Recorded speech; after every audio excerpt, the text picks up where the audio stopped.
Welcome back dear students. मैं Arun Kamboj, chemistry lecturer, government senior secondary school Tohana, फिर से हाजिर हूँ बचे हुए क्वेश्चंस लेकर। तो आज हम क्वेश्चन नंबर 29 से डिस्कस करेंगे। तो क्वेश्चन नंबर 9 वही है जो पहले आ चुका already. The solid which is commonly called dry ice, तो दैट इज़ कार्बन डाइऑक्साइड। तो कुछ क्वेश्चंस यहाँ रिपीट हो रहे हैं, तो एक तरह से आपका रिवीजन भी हो रहा है डियर स्टूडेंट्स।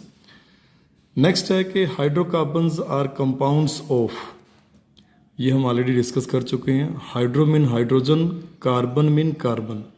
तो ऐसे कंपाउंड्स जो कार्बन एंड हाइड्रोजन से मिलकर बने उन्हें हम बोलते हैं हाइड्रोकार्बन्स।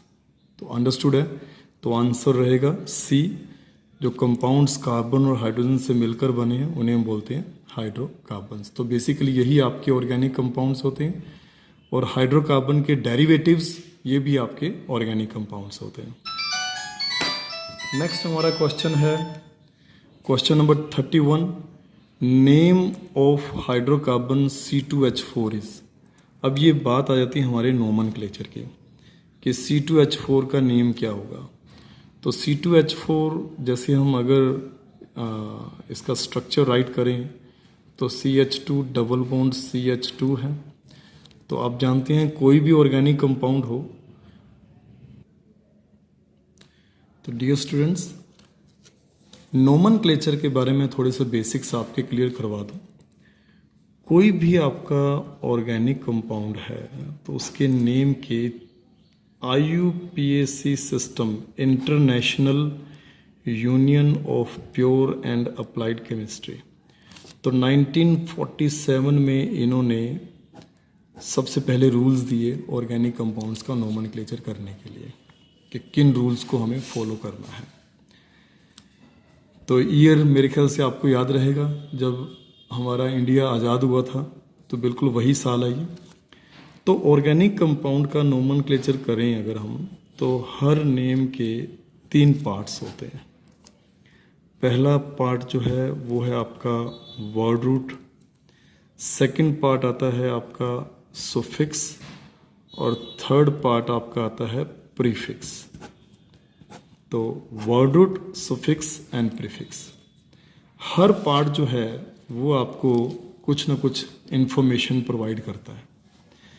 तो किस पार्ट से हमें क्या इंफॉर्मेशन मिलती है वो हम 1 बाय 1 लेकर चलते हैं। तो सबसे पहले हम बात करते हैं वर्ड रूट की। तो वर्ड रूट हमें बताता है total number of carbon atoms in parent chain of organic compound, यानी कि जो भी आपके ऑर्गेनिक कंपाउंड है उसमें पेरेंट चेन के अंदर कितने total number of carbon atoms हैं, तो that is represented by the word root. अब सुफिक्स बेसिकली 2 तरह का होता है, एक होता है प्राइमरी सुफिक्स और दूसरा होता है सेकेंडरी सुफिक्स।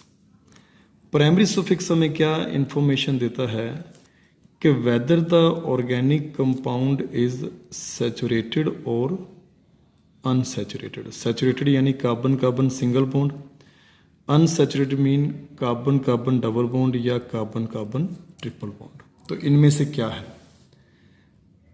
अगर सिंगल बॉन्ड है तो आप जानते हैं अल्केन होगा, डबल है तो अल्कीन, ट्रिपल है तो अल्काइन होगा। तो उसके लिए आपको सेकेंडरी सुफिक्स क्या यूटिलाइज करना है। अगर कार्बन कार्बन सिंगल बॉन्ड है तो प्राइमरी सुफिक्स आप यूज करेंगे इन, अगर कार्बन कार्बन डबल बॉन्ड है तो आप यूज करेंगे इन, और अगर कार्बन कार्बन ट्रिपल बॉन्ड है तो आप यूज करेंगे आइन। सेकेंडरी सुफिक्स आपको क्या इंफॉर्मेशन देता है, ये इंफॉर्मेशन देता है हमें टाइप ऑफ फंक्शनल ग्रुप, कौन सा फंक्शन ग्रुप आपके ऑर्गेनिक कंपाउंड में प्रेजेंट है।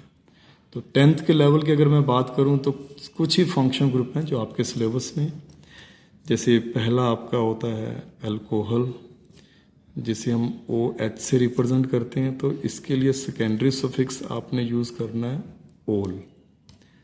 सेकंड आपका है एल्डिहाइड, जिसे हम CHO से रिप्रेजेंट करते हैं, तो इसके लिए सेकेंडरी सुफिक्स आप लिखेंगे अल। तीसरा आपका है कीटोन, तो C डबल बॉन्ड O है, तो इसके लिए आप लिखेंगे ONE ओन। चौथा है आपका कार्बोक्सिलिक एसिड, तो इसका फार्मूला होता है COOH और इसके लिए आप इसके एंटी सफिक्स यूज करेंगे ओइक एसिड। लास्ट में आपके पास आता है एस्टर, जिसे हम रिप्रेजेंट करते हैं COOR, तो इसके लिए आप सेकेंडरी सफिक्स यूज करेंगे अल्काइल डैश ओएट। तो ये कुछ सेकेंडरी सफिक्स हैं जो आपने मैट्रिक लेवल पे लर्न करनी। नेक्स्ट आपके आते हैं प्रीफिक्स। प्रीफिक्स फिर आपके दो तरह के होते हैं, फर्स्ट है आपका प्राइमरी प्रीफिक्स और सेकंड है आपका सेकेंडरी प्रीफिक्स। प्राइमरी प्रीफिक्स हमें इंफॉर्मेशन देता है कि आपका ऑर्गेनिक कंपाउंड साइक्लिक है या एसाइक्लिक, इनमें से क्या है। अगर आपका साइक्लिक है तो आपने प्राइमरी प्रीफिक्स यूज करनी है साइक्लो, और अगर वो एसाइक्लिक है तो आपको प्राइमरी प्रीफिक्स कुछ भी यूज नहीं करना, आप उसकी जगह कुछ भी नहीं लिखेंगे। अब थोड़ा सा मैं आपको वर्ड रूट के बारे में बता दूं। वर्ड रूट जैसे आपको बता रहा है कि आपके ऑर्गेनिक कंपाउंड की जो पेरेंट चेन है उसमें टोटल कितने कार्बन एटम्स हैं, वो आपकी वर्ड रूट होगी। तो अगर कार्बन एटम 1 है तो वर्ड रूट हम यूज करते हैं मिथ, अगर 2 है तो हम वर्ड रूट यूज करते हैं एथ, अगर 3 कार्बन है तो हम यूज करेंगे प्रोप, अगर 4 कार्बन है तो यूज करेंगे ब्यूट, अगर 5 है तो पेंट, अगर 6 है तो हेक्स, अगर 7 कार्बन एटम आ गए तो हेप्ट, 8 के लिए यूज करते हैं ऑक्ट, 9 के लिए यूज करते हैं नॉन, 10 के लिए हम यूज करते हैं डेक, DEC डेक, और जनरली हम इनको बोल देते हैं एल्क। वर्ड रूट के लिए हम जनरल टर्म यूज करते हैं एल्क। तो ये आपने वर्ड रूट लर्न करना है। सेकंड आप लोगों ने लर्न करना है कि सैचुरेटेड के लिए प्राइमरी सफिक्स क्या यूज करना है, अनसैचुरेटेड के लिए क्या यूज करना है। फिर सेकेंडरी सफिक्स यानी कि किस टाइप के आपके फंक्शन ग्रुप हैं, अल्कोहल के लिए OL, एल्डिहाइड के लिए अल, कीटोन के लिए ओन, कार्बोक्सिलिक एसिड के लिए ओइक एसिड, एस्टर के लिए अल्काइल डैश ओएट। फिर आपका प्राइमरी प्रीफिक्स है तो उसमें साइक्लिक है तो साइक्लिक यूज करेंगे, एसाइक्लिक है तो कुछ भी नहीं यूज करना। अब बच गया आपका सेकेंडरी प्रीफिक्स। तो सेकेंडरी प्रीफिक्स हम लेकर चलते हैं। ये क्या इंफॉर्मेशन देता है, ये हमें इंफॉर्मेशन देता है टाइप ऑफ सब्स्टिट्यूएंट, या आप कह सकते हैं साइड चेन, यानी किस टाइप का सब्स्टिट्यूएंट या साइड चेन आपके ऑर्गेनिक कंपाउंड के अंदर प्रेजेंट है। तो ये इंफॉर्मेशन आपको सेकेंडरी प्रीफिक्स देगा। साइड चेन कैसे, जैसे सपोज करो आपका सब्स्टिट्यूएंट F है तो उस वक्त आप सेकेंडरी सफिक्स यूज करेंगे फ्लोरो।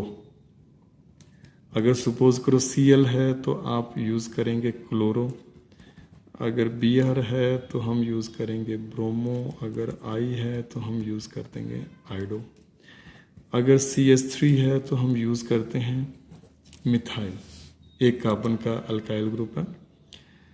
अगर C2H5 है तो आप यूज करेंगे इथाइल, अगर C3H7 है तो आप यूज करेंगे प्रोपाइल।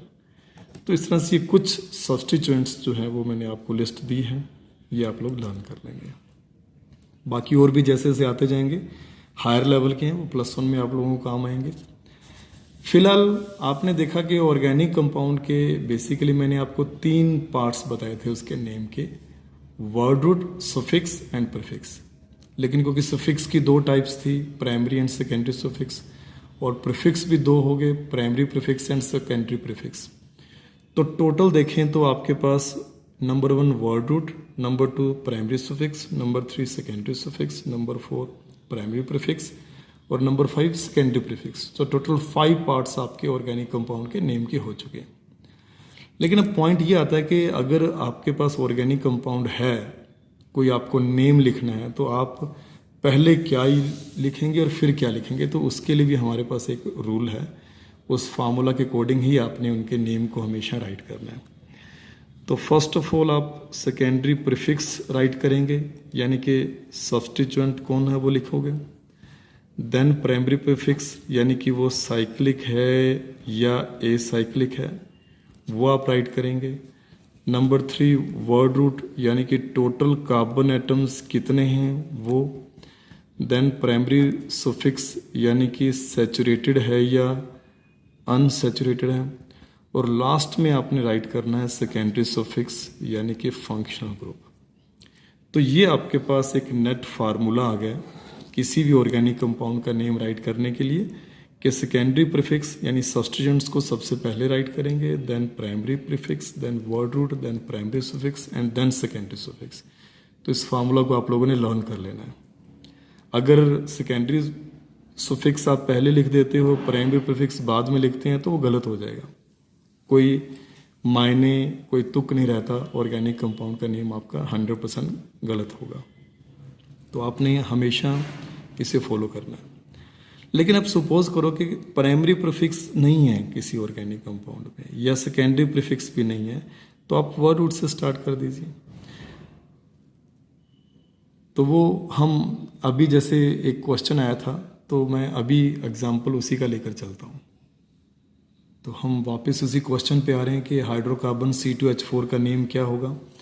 तो जैसे यहाँ ना तो कोई साइड चेन है, इसका मतलब सेकेंडरी प्रीफिक्स भी नहीं है, ये साइक्लिक भी नहीं है, तो प्राइमरी प्रीफिक्स भी नहीं है, तो पहले 2 पार्ट तो गए।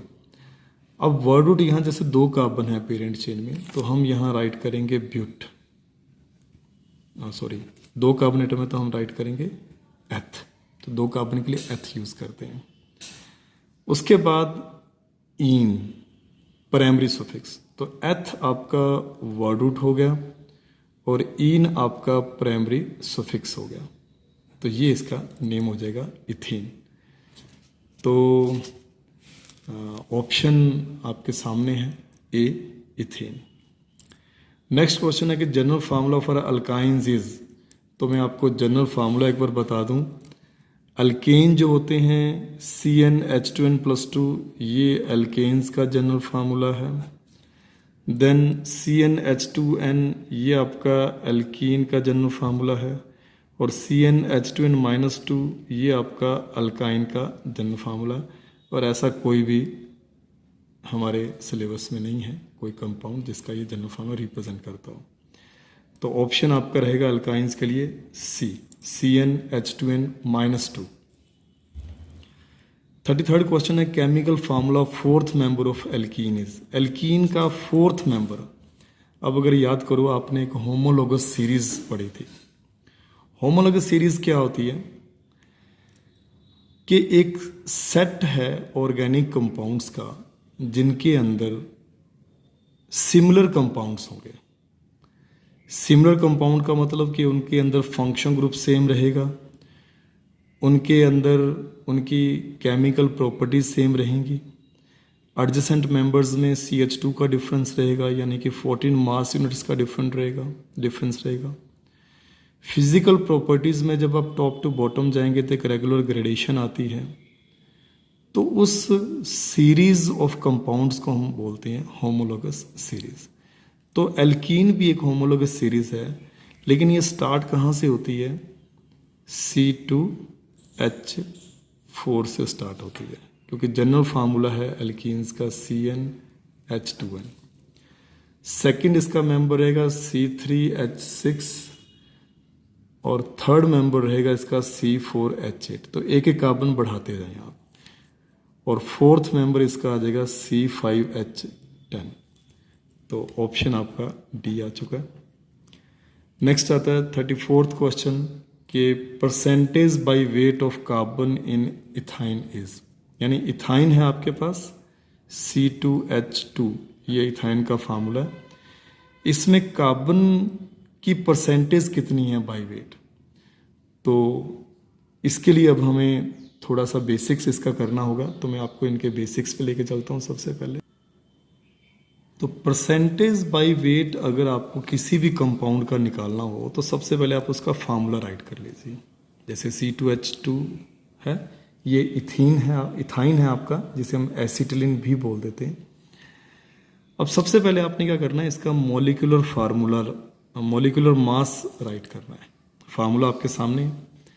तो आप जानते हैं कार्बन का एटॉमिक मास 12 होता है, तो आपके पास 2 कार्बन एटम्स हैं, तो 12 मल्टीप्लाई बाई 2 प्लस हाइड्रोजन का एटॉमिक मास 1 होता है और 2 ही आपके पास हाइड्रोजन एटम है, तो 1 इंटू 2, तो 24 प्लस 2 26 AMU, यानी कि एटॉमिक मास यूनिट, ये मॉलिक्यूलर मास का यूनिट होता है।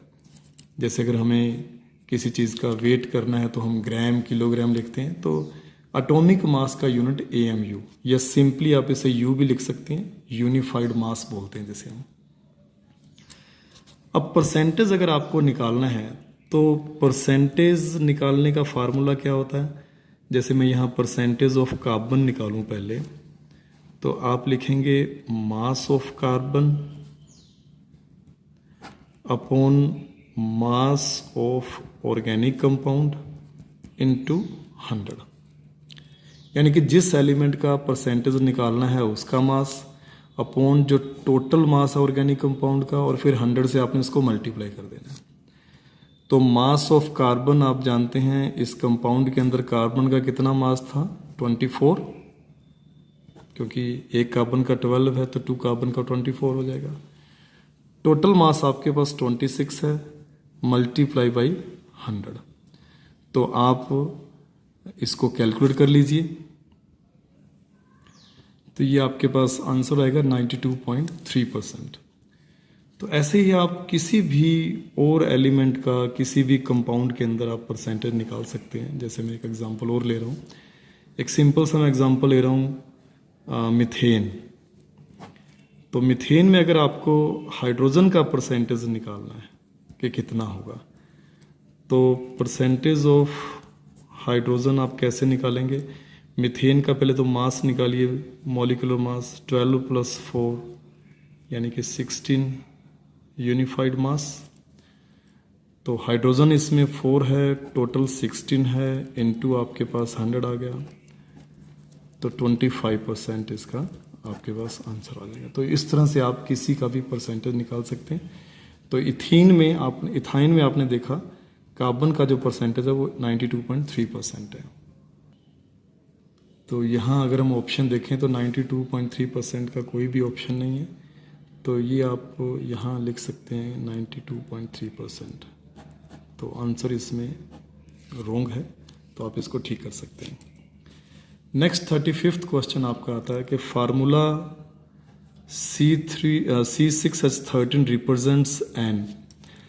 देखिए अल्केन होते हैं CnH2n+2, यानी अगर 6 कार्बन होंगे तो H आपके डबल से 2 प्लस होंगे, यानी कि 14 होगा, तो ये C6H13 है।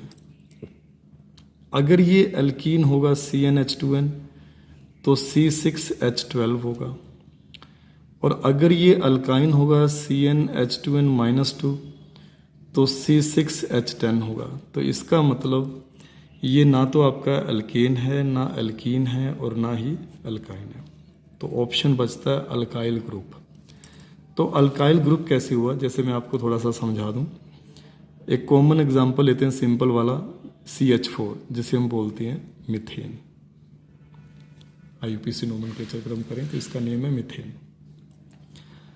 अब अगर मैं इसका एक हाइड्रोजन हटा दूं तो ये बन गया आपका ग्रुप। मिथ वही रहेगा, एन की जगह आपने YL लगाना है, मिथाइल। तो इस टाइप से आपका ग्रुप बन जाएगा। इसी टाइप से अगर हम लेकर चलें C2H6, ये आपका होता है इथेन, और अगर मैं एक हाइड्रोजन इसका हटा दूं C2H5 तो ये ग्रुप बन गया। तो ग्रुप का नेम क्या रहेगा? इथ तो वैसे ही रहेगा, और एन की जगह मैंने क्या लिखना है? YL, ethyl. तो इस टाइप से आप किसी भी ग्रुप का नेम खुद ही बना सकते हैं। नेक्स्ट क्वेश्चन आता है हमारे पास, तो 35th में आपके आंसर है अल्काइल ग्रुप। नेक्स्ट है सिंपलेस्ट हाइड्रोकार्बन इज। तो आपको दिख ही रहा है मीथेन सबसे सिंपल हाइड्रोकार्बन है, एक कार्बन एटम वाला CH4। नेक्स्ट आता है कि which of the following can have triple bond. इनमें से ट्रिपल बॉन्ड किसका होगा? तो आप जानते हैं कि अल्केन के अंदर सिंगल बॉन्ड होते हैं, अल्कीन में डबल बॉन्ड होते हैं, अल्काइन में ट्रिपल बॉन्ड होते हैं। तो C3H8 ये आपका एल्केन है, C4H8 ये आपका एल्कीन है, यानी कि यहाँ भी आपके पास सिंगल बॉन्ड रहेंगे, यहाँ आपके पास डबल बॉन्ड है। अब आ गया C3H4, ये आपका अल्काइन है, क्योंकि कार्बन 3 है तो हाइड्रोजन 6 में से 2 गए 4, तो 4 हाइड्रोजन वाला 3 कार्बन के साथ आपका अल्काइन रहेगा। फिर है C5H8, तो ये भी आपका अल्काइन है, 5 कार्बन है, हाइड्रोजन 10 अगर हैं तो एल्कीन होगा, और अगर 2 और कम कर दें तो अल्काइन हो जाएगा। तो ऑप्शन आपके यहाँ B एंड C दोनों आएंगे। तो कई आप क्वेश्चंस देख रहे हैं जिसमें 2 ऑप्शन भी ठीक हैं। नेक्स्ट क्वेश्चन आ रहा है कि which of the following molecule is having triple bond. Triple bond किस में होगा? तो नाइट्रोजन में आप जानते हैं N और N के बीच में ट्रिपल बॉन्ड होता है, और सेकंड आपके पास इथाइन है, तो इथाइन में भी आप जानते हैं C ट्रिपल बॉन्ड C होता है। तो ऑप्शन आपका आएगा both A and B। Next आता है कि covalent bonds are of. Covalent bond कितने टाइप के होते हैं? तो कोवलेंट बॉन्ड बेसिकली एक्चुअली यहाँ भी एम्बिगिटी है। अगर हम 10th लेवल पर चलें तो कोवलेंट बॉन्ड आपके 3 तरह के होते हैं। कौन कौन से? Single covalent bond, double covalent bond and triple covalent bond. तो उस हिसाब से इसका आंसर बनता है 3 टाइप्स। लेकिन अगर हम थोड़ा सा हायर लेवल पे चलें तो कोवलेंट बॉन्ड जो वो 2 तरह के होते हैं, sigma bond, pi bond. Bond बनने का तरीका क्या है? मेथड ऑफ बॉन्ड फॉर्मेशन के बेस पर ये 2 तरह का होता है, एक सिग्मा दूसरा पाई। लेकिन वो हायर लेवल पे है। फिलहाल मैट्रिक लेवल के हिसाब से अगर हम देखें तो इसके 3 टाइप हैं, single covalent bond, double covalent bond and triple covalent bond. Next है 40th क्वेश्चन कि oxygen molecule involves formation of. अब ऑक्सीजन मॉलिक्यूल में कितने बॉन्ड होते हैं? Single covalent bond, double covalent bond, triple covalent bond. तो क्या होगा? तो आप जानते हैं इसका लुईस स्ट्रक्चर हम देखें तो ऑक्सीजन के वैलेंस शेल में 6 इलेक्ट्रॉन है।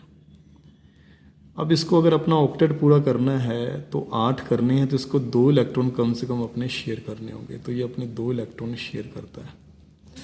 और अगर कोई एटम 2 इलेक्ट्रॉन शेयर करता है बॉन्ड फॉर्म करते वक्त, तो उस बॉन्ड को हम बोलते हैं डबल कोवलेंट बॉन्ड। तो इसका मतलब इसका आंसर होगा डबल कोवलेंट बॉन्ड। नेक्स्ट आता है nitrogen molecule involves formation of. तो नाइट्रोजन में क्या होगा? Single covalent bond, double covalent bond, triple covalent bond. तो नाइट्रोजन के वैलेंस शेल में आप जानते हैं टोटल 5 इलेक्ट्रॉन होते हैं। एटॉमिक नंबर इसका नाइट्रोजन का 7 है, तो वैलेंस शेल में 5 इलेक्ट्रॉन है। तो इसको 3 इलेक्ट्रॉन्स की जरूरत है ऑक्टेट पूरा करने को, तो ये 3 इलेक्ट्रॉन शेयर कर लेगा। तो 8 इसके कंप्लीट हो गए और 8 इसके कंप्लीट हो गए। तो क्योंकि ये 3 इलेक्ट्रॉन शेयर कर रहे हैं तो ट्रिपल कोवलेंट बॉन्ड फॉर्म होगा। तो आंसर आपका रहेगा C ट्रिपल कोवलेंट बॉन्ड। तो अभी हमने क्वेश्चन नंबर 29 से 41 किए, तो नेक्स्ट वीडियो में हम 42nd क्वेश्चन ऑनवर्ड स्टार्ट करेंगे। तो उम्मीद है कि आप लोगों को ये सब समझ आए होंगे। तो आप इन्हें एक बार फिर से रिपीट करें, इनको दोबारा से देखें और फिर से आप इन्हें समझें। Thank you.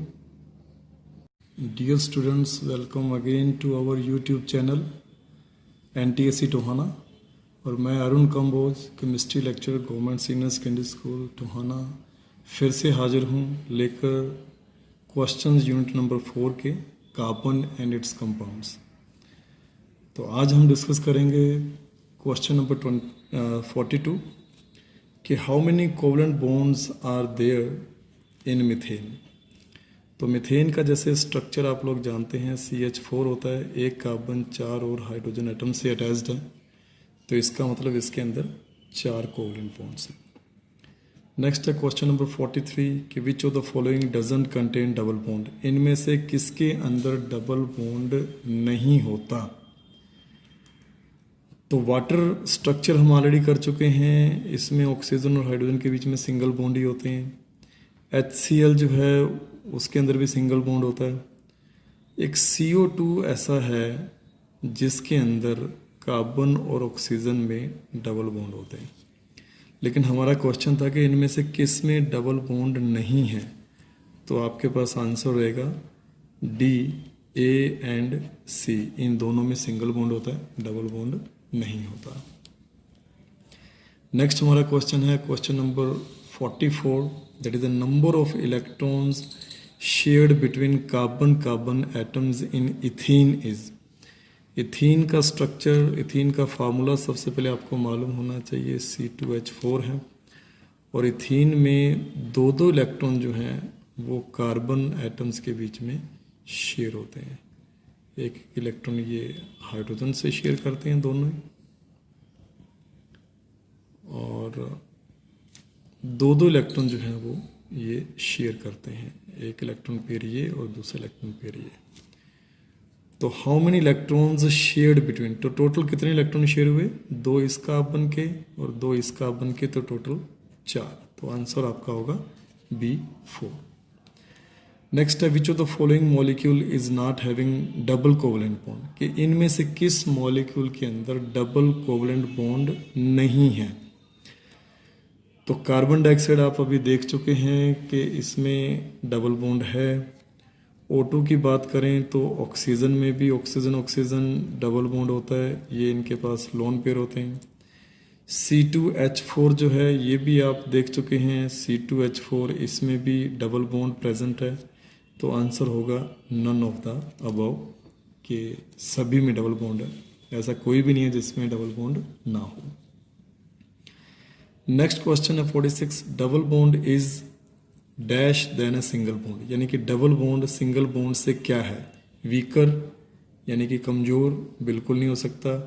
Single bond weak होता है, डबल बॉन्ड क्योंकि दो बॉन्ड आ गए तो वो नेचुरल स्ट्रॉन्ग होगा। स्ट्रॉन्गर, स्ट्रॉन्गर तो है ही।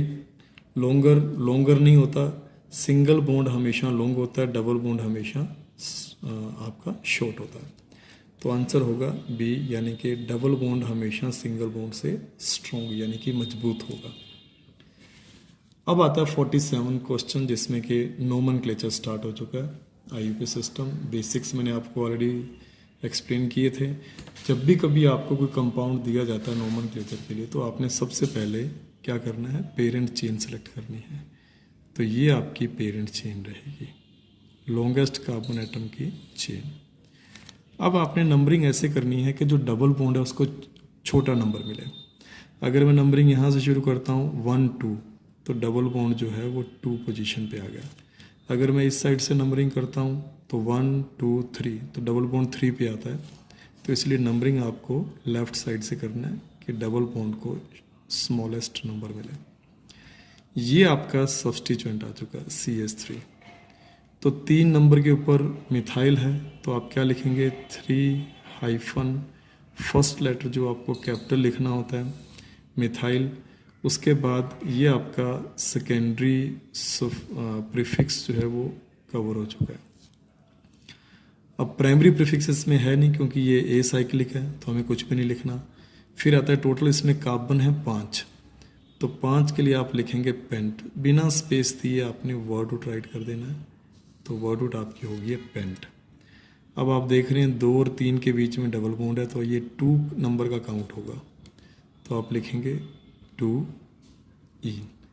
तो ऑप्शन आप लोग देख रहे हैं यहाँ क्या बन सकता है, 3 मिथाइल 3 पेंटीन, नहीं 3 मिथाइल 2 पेंटीन।